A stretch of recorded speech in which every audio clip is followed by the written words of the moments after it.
The Count of Monte Cristo by Alexandre Dumas. Chapter 4. Conspiracy. Danglars followed Edmond and Mercédès with his eyes, until the two lovers disappeared behind one of the angles of Fort Saint Nicholas.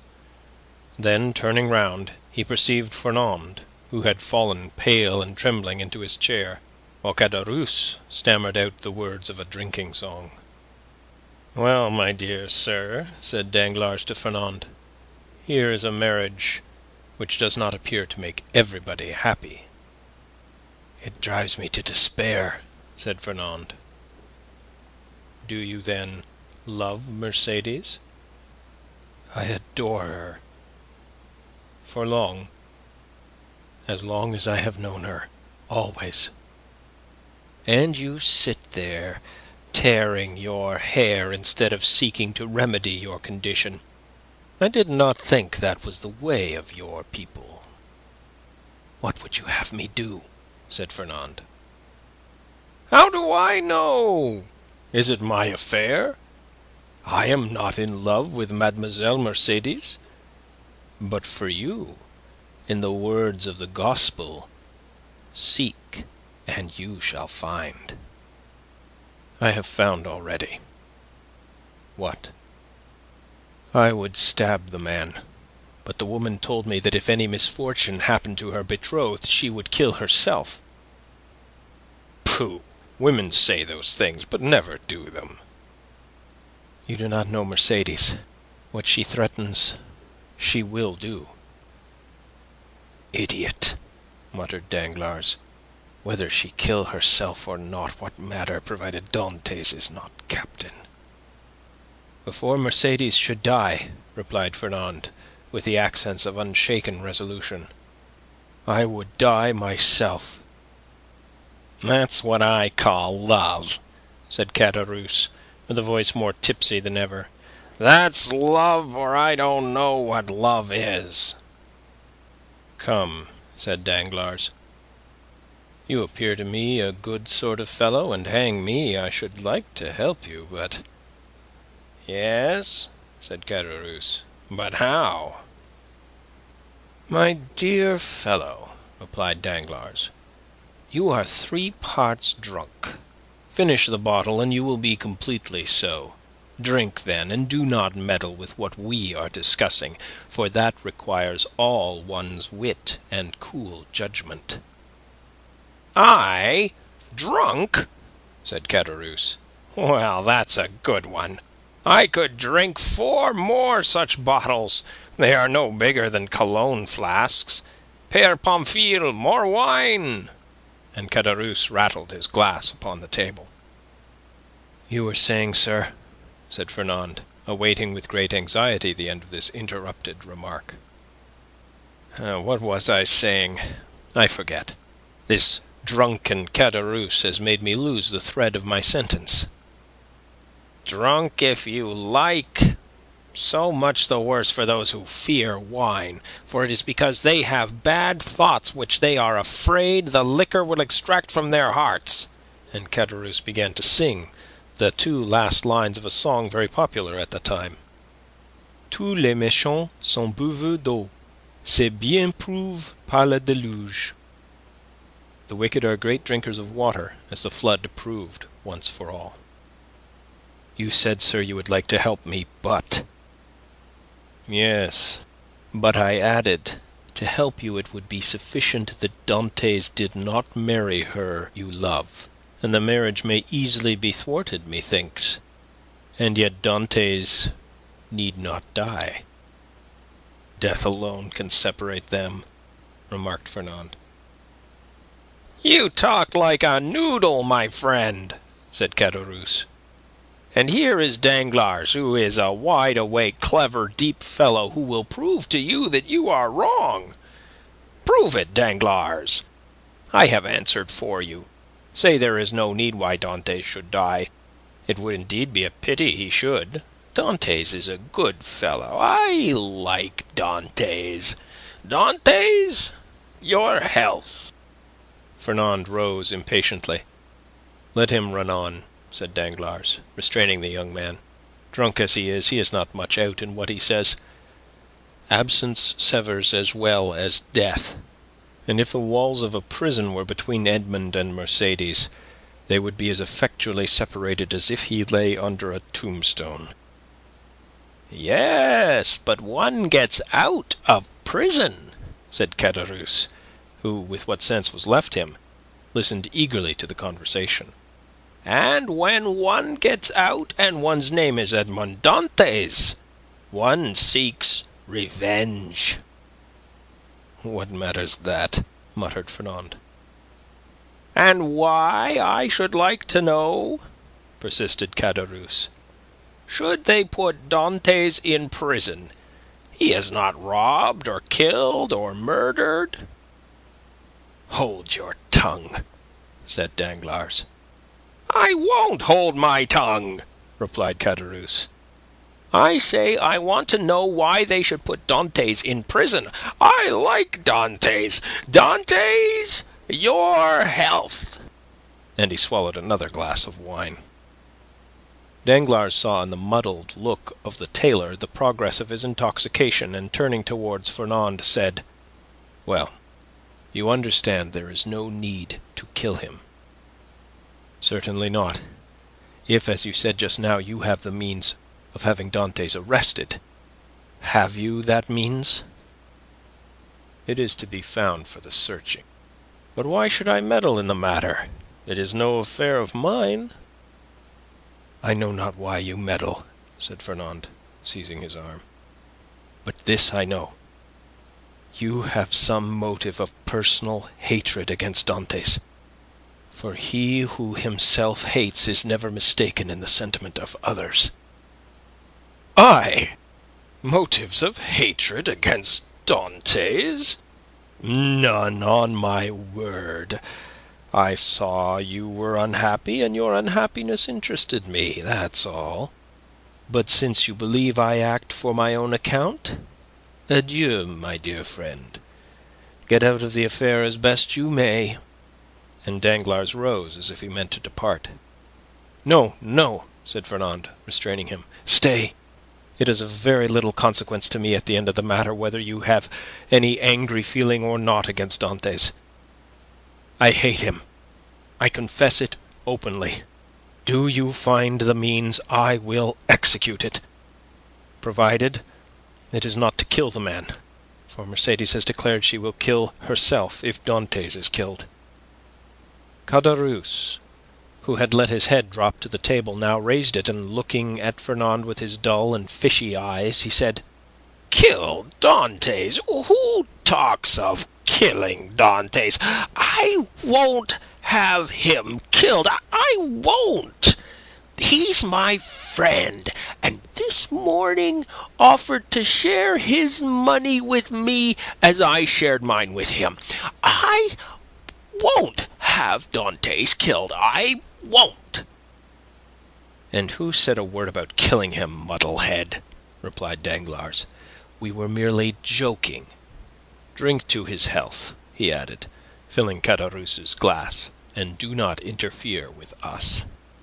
"Yes, yes, Dantès' good health," said Caderousse, emptying his glass. "Here's to his health, his health! Hurrah!" "But the means, said Fernand. "Have you not hit upon any?" asked Danglars. "No, you undertook to do so." "True," replied Danglars. "The French have the superiority over the Spaniards, that the Spaniards ruminate, while the French invent." "Do you invent, then?" said Fernand impatiently. "Waiter," said Danglars, "pen, ink, and paper." "Pen, ink, and paper," muttered Fernand. "Yes, I am a supercargo. Pen, ink, and paper are my tools, and without my tools I am fit for nothing." "Pen, ink, and paper, then!" called Fernand loudly.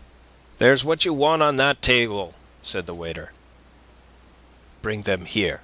The waiter did as he was desired. "When one thinks," said Caderousse, letting his hand drop on the paper, "there is here wherewithal to kill a man more sure than if we waited at the corner of a wood to assassinate him, I have always had more dread of a pen, a bottle of ink, and a sheet of paper than of a sword or a pistol." "The fellow is not so drunk as he appears to be," said Danglars. "Give him some more wine, Fernand." Fernand filled Caderousse's glass, who, like the confirmed topper he was, lifted his hand from the paper and seized the glass. The Catalan watched him until Caderousse, almost overcome by this fresh assault on his senses, rested, or rather dropped, his glass upon the table. "Well," resumed the Catalan, as he saw the final glimmer of Caderousse's reason vanishing before the last glass of wine.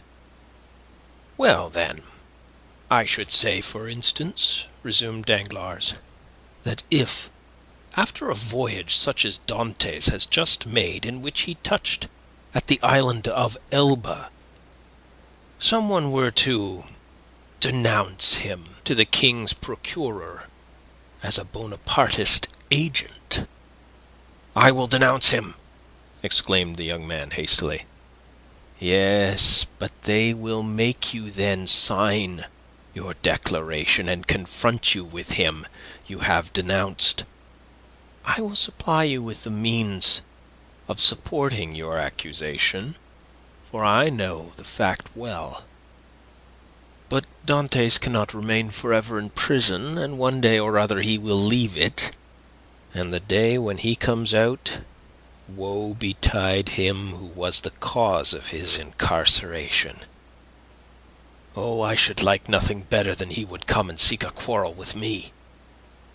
Yes, and Mercédès, who will detest you if you have only the misfortune to scratch the skin of her dearly beloved Edmond."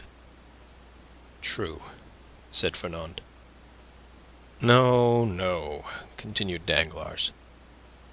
"If we resolve on such a step, it would be much better to take, as I now do, this pen, dip it into this ink, and write, with the left hand, that the writing may not be recognized, the denunciation we propose."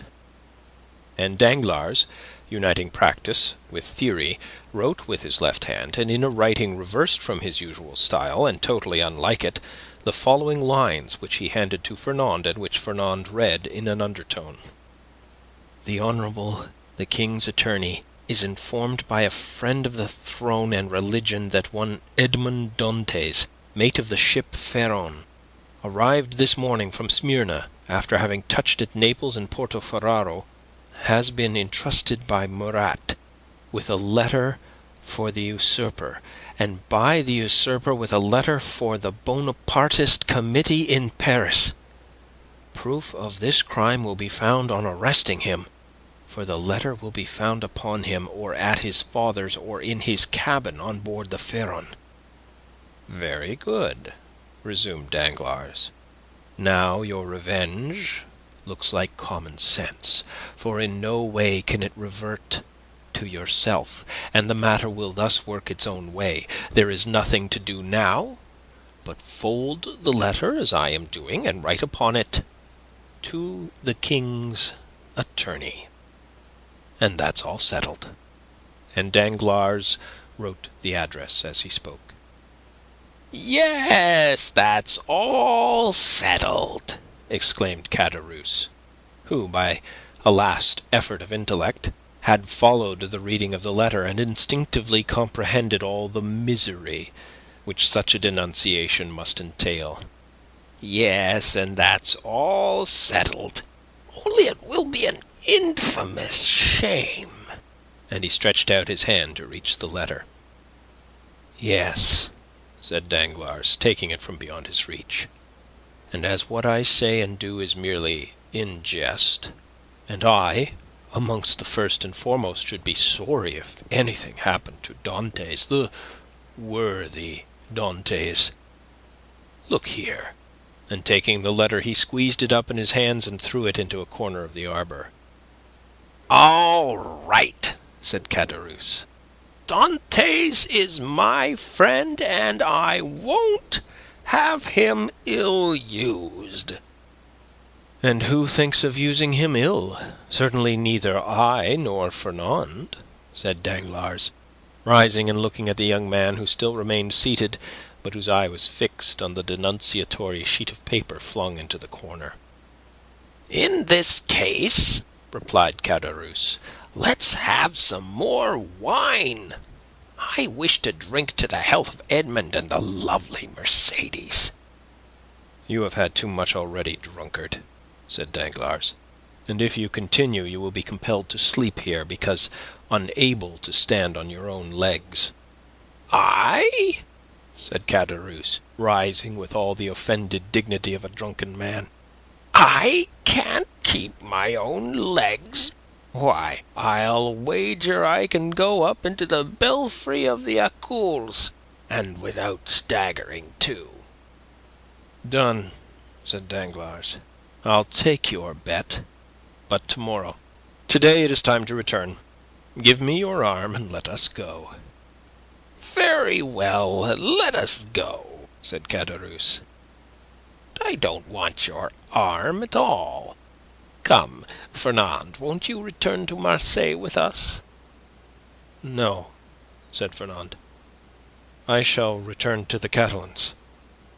"You're wrong. Come with us to Marseille. Come along." "I will not." "What do you mean you will not?" "Well, just as you like, my prince. There's liberty for all the world. Come along, Danglars, and let the young gentleman return to the Catalans if he chooses." Danglars took advantage of Caderousse's temper at the moment to take him off toward Marseille by the Porte Saint-Victor, staggering as he went. When they had advanced about 20 yards, Danglars looked back and saw Fernand stoop, pick up the crumpled paper, and putting it into his pocket, then rush out of the arbor towards Pilon. "Well," said Caderousse, "why, what a lie he told. He said he was going to the Catalans, and he's going to the city. Hullo, Fernand!" "No, you don't see straight," said Danglars. "He's gone right enough." "Well," said Caderousse, "I should have said naught. How treacherous wine is!" "Come, come," said Danglars to himself. "Now the thing is at work, and it will effect its purpose unassisted." End of chapter 4.